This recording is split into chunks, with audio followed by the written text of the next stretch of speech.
Revenge with Karen. Understood, waiting for your further instructions. I knew exactly how far gone we were when Evan stood at the end of the conference table, half drunk on applause, and said, into a live mic, in front of the entire executive team, Karen's been riding this company's coattails since dial-up internet. The board howled. Even the CFO, who used to share her sandwich with me back when we couldn't afford vending machine snacks, chuckled behind her hand like it was just boys being boys. I sat there, sipping my coffee like it wasn't turning to battery acid in my throat. Then came the kicker. She's nothing to this company, Evan said, smirking directly at me like it was foreplay. Her biggest contribution was picking the font for our first logo.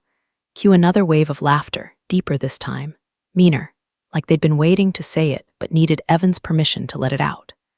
I didn't flinch. I didn't cry. I didn't even blink. I just nodded slowly, looked around the room full of former interns I'd personally coached through their first investor calls, and said, well then, I'll step aside gracefully. Gracefully. That word's doing a lot of lifting here. Because what I really wanted to say was, you smug, overcooked frat goblin, I built this company while you were still learning to spell synergy. But no, I kept my grace, because there's something about humiliation that sharpens the mind, like cold steel on wet stone. And look, if you're listening to this, and you've ever been in a meeting where someone publicly rewrote your entire legacy in 7 seconds and a joke, go ahead and tap that subscribe button and maybe like this story. It really keeps the team going, and let's be honest, 95% of y'all are freeloading this saga without clicking the damn button. Anyway, the VP of Legal, woman named Maria who once hugged me when her divorce finalized, just kind of shifted in her seat.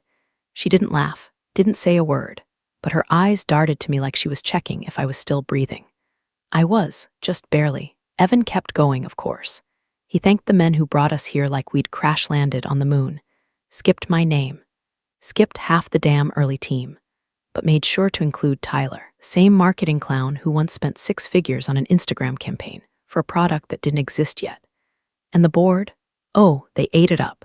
Golf claps and cigars, and that's our guy. As if Evan hadn't had his LinkedIn bio ghostwritten by ChatGPT and his financial acumen spoon-fed by consultants he barely paid attention to. They thought I'd break, that I'd pack up my office, take a few sobbing laps around HR, sign whatever NDA they slid across the table. But I didn't. Instead, that night I went home, pulled a dusty manila folder from the back of my locked file drawer, and poured myself a glass of the good scotch. Labeled in Sharpie, faded but still legible, Clauses Holdings Contingencies. Because 3 years ago, when Evan was begging private equity vultures not to gut his precious brand, I made a deal. Quietly, legally, strategically. The clause I added to our shareholder charter? Let's just say the joke's about to be very much on him. The day after that little public gut punch, I walked into the office at 7:12 a.m., same time I always did, even when Evan was still director of potential with a cube near the copier. I bypassed my usual standing desk, the glass-walled strategic initiatives corner they gave me to make me feel visible, and headed straight to HR. No tears, no scene, just a printed resignation letter and a slight smile like I was ordering a turkey sandwich. Rachel in HR blinked like I was speaking Morse code. You're resigning? She said, like I'd just threatened to burn the place down. But you're Karen. I handed her the envelope. Just need a clean exit. Effective Friday. Let's keep it simple.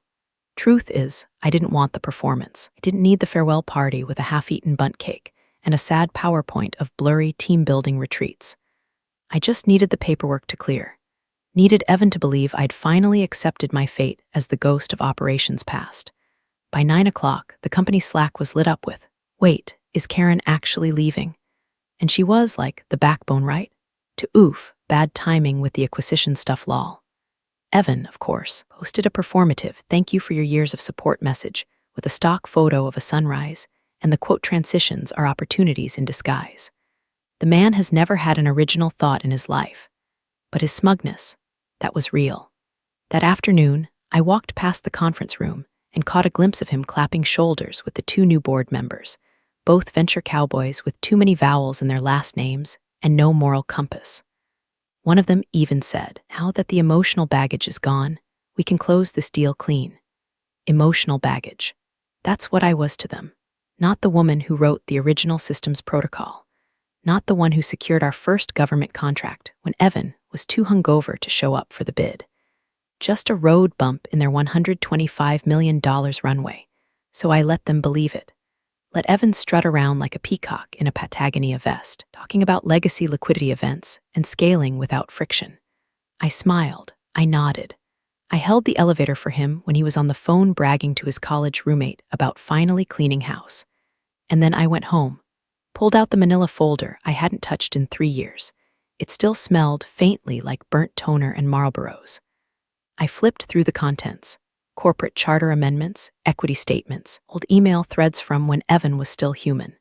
And nestled in the middle, between an old stock certificate and a post-it that read contingent trigger, 49% activation, was the document he signed without even reading. Back when the company had 2 weeks of payroll left, and he was panicking over losing his Tesla.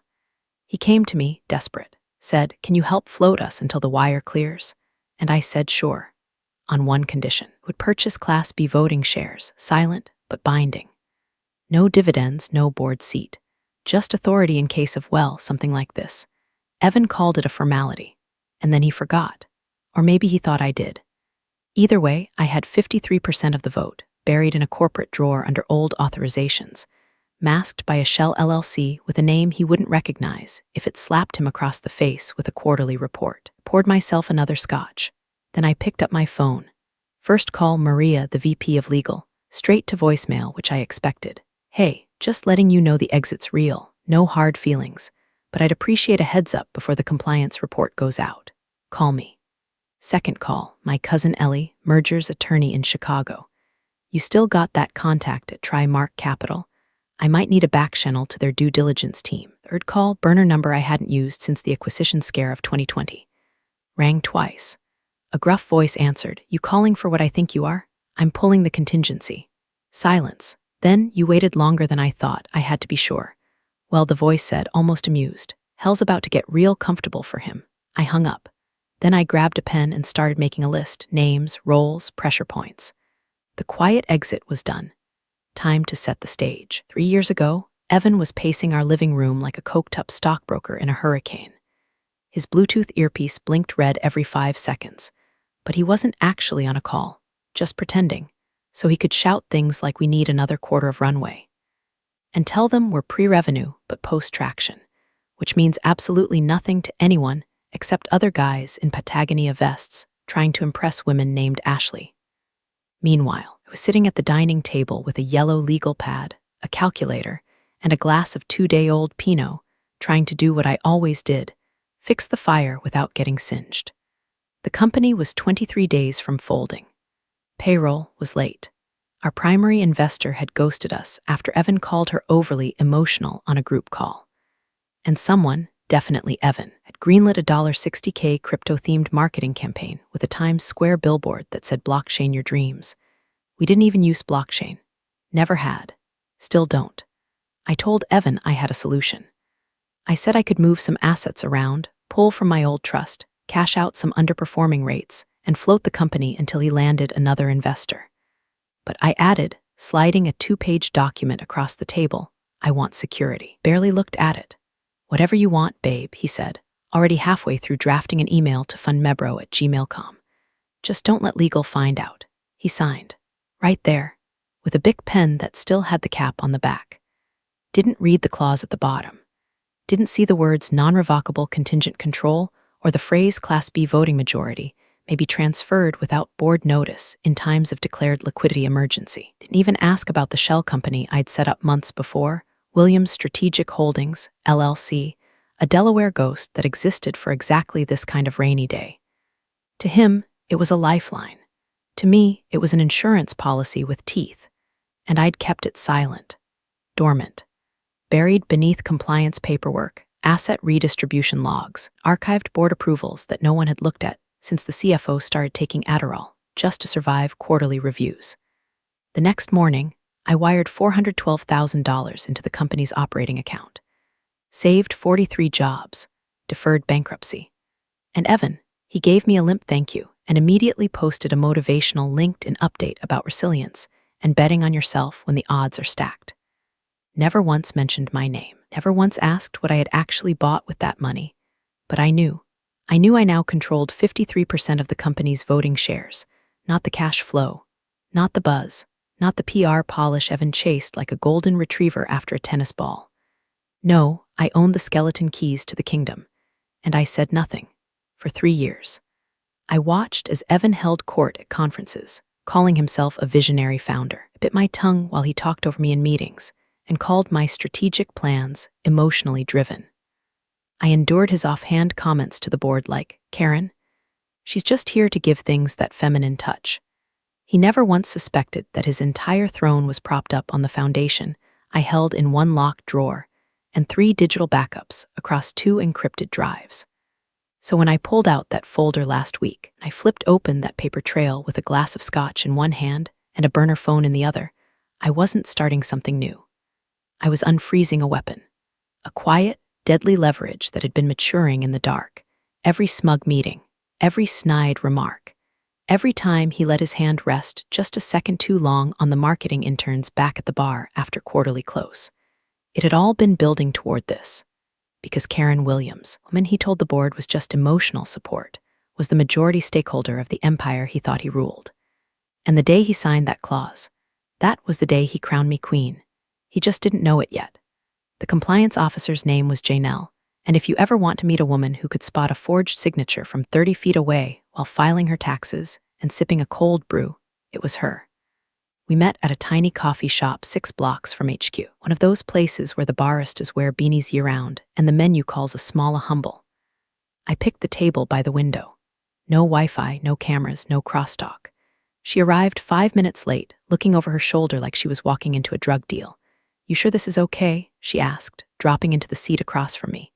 "You're technically not even still a shareholder," I said, smiling. "Still in the system." Janelle raised an eyebrow. "Been out of operations for what, 2 weeks? People are already acting like you never existed. They're wiping your name off process maps. Let them." I took a sip of my burnt espresso. "You got the draft?" She pulled a thick envelope from her purse and laid it between us like it was a bomb. "Authorization stack from 2019 to 2022, she said. "Buried under your name through Williams Holdings. The Class B conversion logs are intact. Her ownership still live in the ledger. Evan never voided it. I didn't even need to open the packet. I already knew it was there, my control, still nestled in the guts of the corporate machine. But I asked the question anyway, watching her reaction closely. "Do they know?" Janelle gave a dry little laugh. "Please." The last time Evan looked at an ownership matrix, he thought it was a Sudoku puzzle. As long as you're not waving it in his face, he won't notice. No one in finance is going to poke the bear while the buyout's this close. "The report?" I asked. "Due Friday," she said, "part of the quarterly compliance disclosures to the buyer. If they read it, they'll see you. If they don't," I leaned back. "Don't email it," she blinked. "What? I want it hard copy. No digital trail. Hand it to them at the meeting." 11:47 sharp. Janelle stared at me for a moment, then leaned forward and whispered, "You're really doing it, huh?" "Not burning the house down," I said. "I'm just turning off the lights before they throw a party in my living room." She nodded. "Ballsy, necessary." We left separately. She took the side exit. I stayed and finished my drink, staring into the dark roast like it held prophecy. Because Evan, sweet, oblivious Evan, was across town tweaking font choices in his precious buyout deck, like that's what makes a $125 million deal bulletproof. Same deck I already had a copy of, thanks to the marketing intern he tried to seduce last quarter. She emailed it to me at 2:04 a.m. with the subject line, "You didn't hear it from me." In the notes, he'd written, "Board cleared. CEO retains full voting power. Buyer assumes all equity transfer is clean." The arrogance was astounding. The man was trying to sell a castle built on sand and acting like he invented masonry. No due diligence, no backup, just pure, uncut confidence. I called Ellie again, my cousin, the merger's attorney. "Is the buyer still Greenridge Group?" "Yep," she said. "They think they're getting a steal. Evan's pitching it like the company's turnkey." "Good, that works in my favor." "What's your end game, Karen?" "Depends," I said. "Do they like surprises? Because here's the thing. Every executive in that office thinks compliance is a nuisance. A box to check. A snooze fest buried in footnotes and audit logs. Compliance is where the real power lives. It's the graveyard of secrets, if you know where to dig." And Janelle, she was my gravedigger. Back at the office, Evan paraded around with a fresh haircut and a suit he couldn't quite pull off. He was high on ego and too distracted by his own reflection to notice the tightening noose around his legacy. I passed him in the hallway later that day. He gave me a nod, like I was a memory he'd already filed away under former assets. "Big week coming up," he said. "Sure is," I replied. "Hope everything's accounted for." He laughed like I was talking about receipts, but I wasn't. I was talking about power. Mine. And he had no damn clue. The gala was held at the Belmore Country Club, the kind of place with chandeliers that looked like upside-down wedding cakes and valet attendants who judged you based on tire brand. Evan had reserved the East Ballroom, filled it with investors, legacy employees, more half-sincere smiles than a political fundraiser. Everyone wore rented tuxedos and fake humility. And me, I wore red, not crimson, not burgundy. Red. The kind that makes men forget what they were bragging about mid-sentence. He told me to keep it tasteful. So I wore the dress he hated, the one from the Miami Leadership Summit, back when we still shared hotel rooms and secrets. I wore it not because I wanted his attention, because I wanted the whole damn room to remember who walked in beside him, even if they'd all pretended to forget. He strutted through the crowd like a cruise director, introducing his team, shaking hands, over-laughing at jokes he didn't understand. When the string quartet wrapped their 7th Coldplay cover, the lights dimmed, and Evan climbed up on stage with a flute of champagne and the posture of a man who'd never been told no in public. Speech started predictably enough. This company was a dream, a garage, and a good idea, blah, blah, blah. Half the room pretended to tear up. The other half checked their phones. But then, as he turned toward the front tables, his tone shifted. "This," he said, gesturing broadly, "this is the team that built our empire. These men, these visionaries, these gladiators of growth," he named names. One by one. CFO, head of sales, board chair, even Tyler, walking HR violation who once accidentally ordered 400 branded shot glasses instead of client mugs. And then nothing. No mention of me. Not even a passing thank you to those who supported us in early stages. Not even a generic nod to our loved ones. Just silence. Intentional. Surgical. Like he was cutting me out of the photo while everyone was still smiling. I didn't blink. Didn't shift. Just sipped my drink and let the acid burn through my throat. Janelle, sitting 2 tables over, caught my eye. She raised an eyebrow, "Are you good?" And I gave her a small, sharp nod. Oh, I was good. After the speech, Evan came offstage glowing like he'd just baptized the company in his own ego. He pulled me aside near the terrace, close enough to the smokers to smell Marlboros and bourbon, but far enough from the crowd that no one could hear what he was about to say. "Didn't waste time." "After the buyout," he said, loosening his tie, "I'm filing for divorce." I stared at him, blank as a wiped whiteboard. "You've outlived your usefulness, Karen," he said like he was ending a temp contract. I took another slow sip, understood. He blinked, confused, like he expected me to cry or slap him or beg for dignity. But I gave him nothing. Just silence and the soft clink of ice against crystal. He leaned in, voice low and smug. "Make this messy? You'll get a fair settlement, maybe even a consulting fee if you play nice." I met his eyes, held them, let him see the stillness. "Thank you," I said, "for the clarity." He smiled, smug as ever, and walked away. And that's when something inside me shifted. This wasn't about revenge anymore.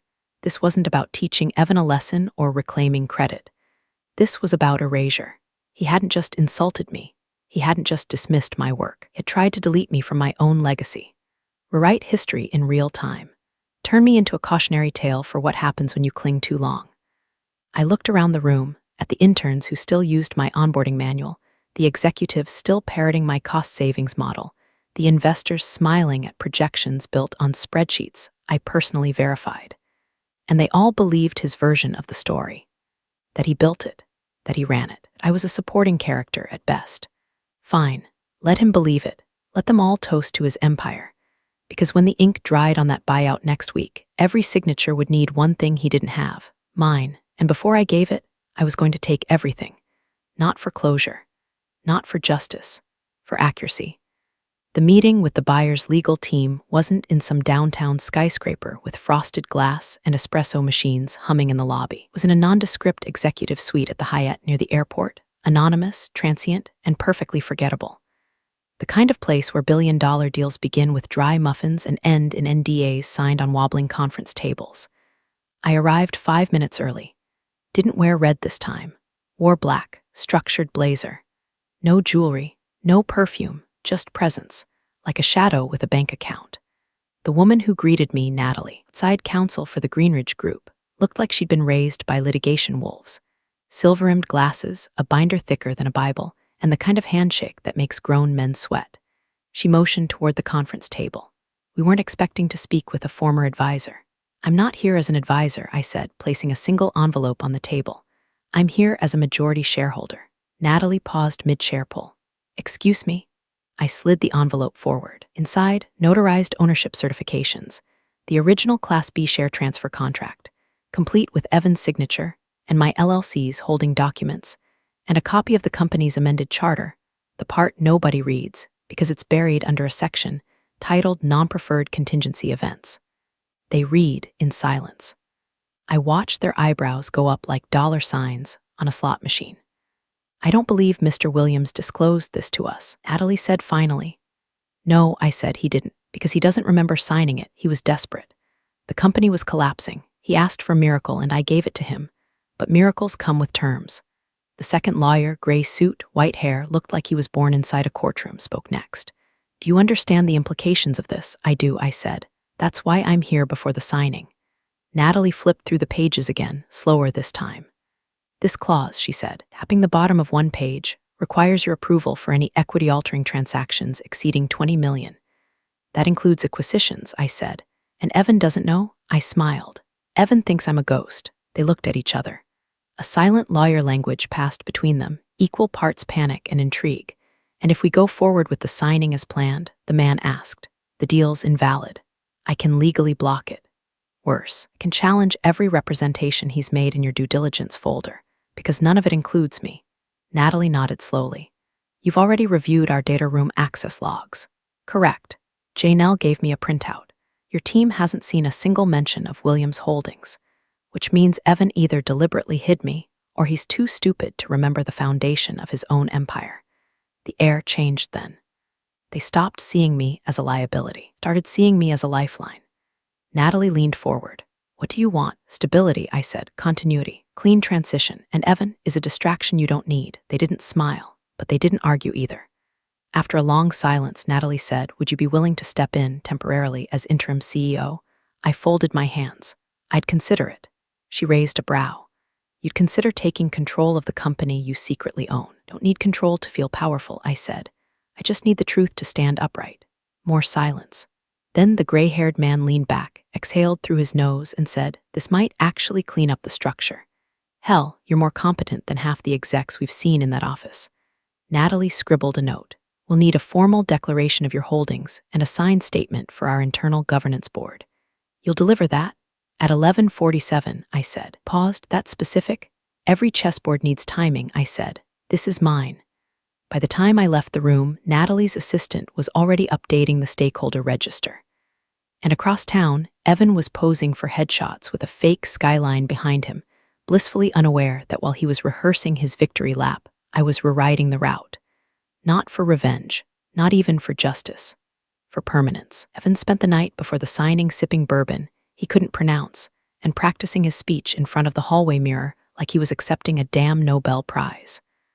I watched from the kitchen island, silent, swirling tea that had gone cold. He stood there, backlit like a stage actor, saying things like we proved them wrong, and this is the future we built together. Together. The irony almost made me laugh. He was still wearing his CEO casual uniform, Illard slacks, quarter zip, $900 sneakers he thought made him look younger. He kept checking his teeth in the reflection and practicing how to laugh when the buyer praised his vision. He was giddy, drunk on success that didn't belong to him.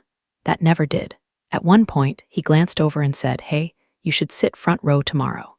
They're reserving seats for the legacy team. Legacy team. As if I were just some mildly helpful ghost of quarterly reports past. I raised my mug in mock salute.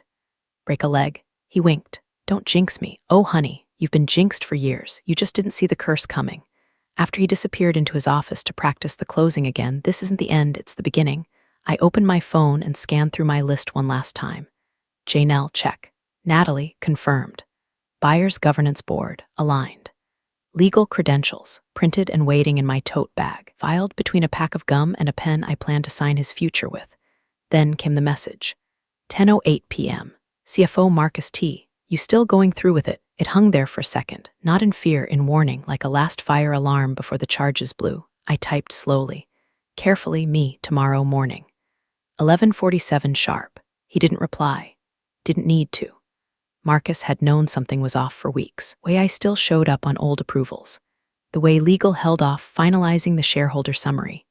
He wasn't stupid, just cautious. Smart enough to stay out of it, but loyal enough to throw me that text. I silenced the phone and went to bed. Laid next to Evan as he snored like a lawnmower left on idle, dreaming of fortune covers and podcast interviews where he got to say hustle culture without irony. Didn't know that the buyer's legal team had already updated the cap table to include Williams Holdings.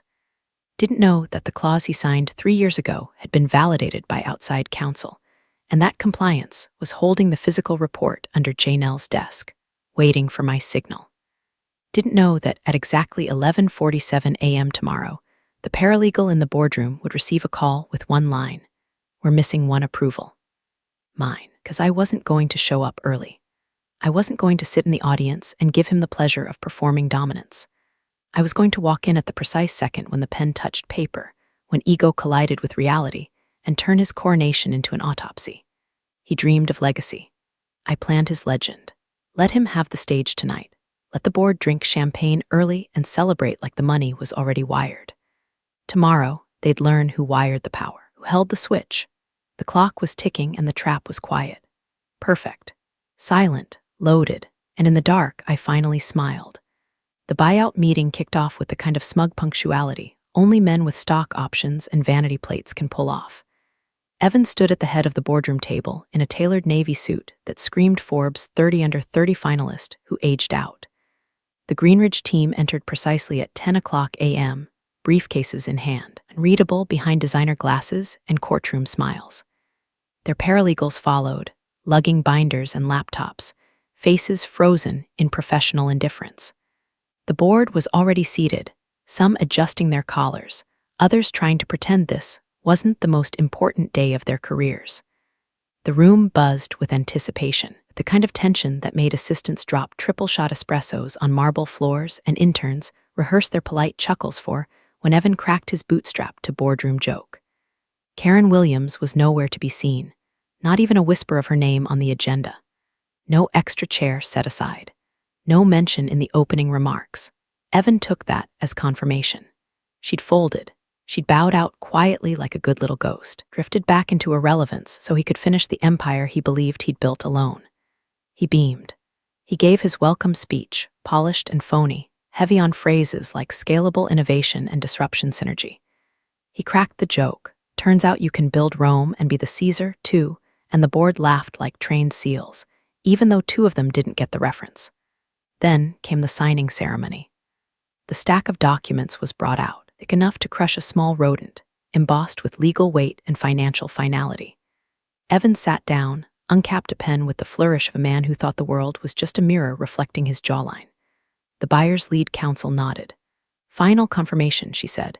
We have all board votes tallied, financial disclosures received, compliance documentation in hand. Evan raised the pen. And then a paralegal's phone buzzed. He glanced at it, then frowned. Excuse me, he said, rising from his seat and stepping toward the corner of the room. He answered. Yes, pause. The room held its breath. Evan tapped his pen on the table, oblivious. He was moments away from signing the page that would trigger a $125 million wire transfer and crown him a titan. The paralegal's voice cut through the silence like a scalpel. Sir, we have a situation. Internal legal is on the line. They say we're missing one signature. Evan looked up, annoyed. A full board approval. It's not the board, the paralegal said. It's shareholder authorization. We need sign-off from the majority stakeholder. Evan's expression flickered. Just a beat. A wrinkle of confusion. I am the majority. The paralegal listened again, then slowly removed the phone from his ear and held it out. Sir, they say we mean Karen Williams. She owns 53%. The words dropped like a brick in a baptismal font. Silence. Evan stared at the paralegal, as if the man had just spoken in tongues. The color drained from his face so fast it looked like someone unplugged him from reality. Across the room, the buyer's legal team froze, eyes darting between each other like students realizing they'd studied the wrong material. Excuse me, Evan said, his voice hoarse, brittle. She's listed as majority Class B stakeholder under Williams Holdings, LLC.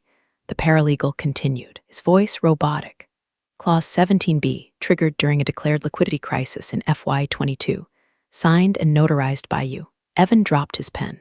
It rolled off the table and clinked on the tile floor. I never, but he had. And now, for the first time in his life, there was no room to bluff, no fast-talking the facts, no deleting names from pitch decks, no staging another internal coup. He was no longer the emperor of anything. Buyer's team leaned in, quietly whispering, faces now lined with something between suspicion and curiosity. The board members began shifting in their seats, some avoiding eye contact entirely, others suddenly remembering the name Williams from years back. One even whispered, "Wait, wasn't she?" But before anyone could finish the sentence, the boardroom doors opened, and in walked Karen. The boardroom doors didn't slam open. They didn't creak dramatically. They simply opened, smooth, controlled like everything else I'd planned, and I walked in. Heels quiet, expression unreadable, tote bag on my arm like I'd just come from a grocery run instead of private war. Heads turned first in confusion, then in realization, then in pure, cold panic. I scanned the room. Evan was seated at the head of the table, still holding the edge of the desk like it was the only thing tethering him to earth. His mouth was open, but no sound came out. Paper rested under his hand, half-signed. The page that would have cemented him as a multimillionaire, revered, published, immortalized in entrepreneurial folklore. Too late. I gave the room a small nod and said, as casually as if I were answering a roll call, "Did someone call for the majority shareholder?" The buyer's counsel, Natalie, exhaled like she'd just been holding her breath through a fire drill. "Miss Williams," she said, standing. "Thank you for coming." Rest of the room stayed seated, frozen, except Evan. He tried to rise, but his legs didn't cooperate. His hands were trembling slightly, but enough for me to notice. He looked like he was seeing a ghost, and in a way he was, a ghost of his own making. The woman he'd erased in speeches, in filings, in boardroom whispers. I placed the folder on the table, flipped it open, and slid the top page forward. "This is my shareholder authorization," I said. "Approval for the acquisition with amendments." Natalie glanced at her associate, who began scanning the document while scribbling notes furiously. Evan found his voice at last. She doesn't have standing. This is a closed executive session." "Wrong," Natalie cut in before I could. "Miss Williams's Class B ownership gives her full legal standing. Clause 17B is active, verified, and time-stamped. You signed it yourself, Mr. Williams." Evan looked around the room for someone, anyone, to back him up. The board stared at their laps. The CFO suddenly found something fascinating in the grain of the table. I continued evenly. "My conditions are simple. 1. Evan Williams resigns, effective immediately. 2. The board is dissolved and restructured per the transition schedule attached.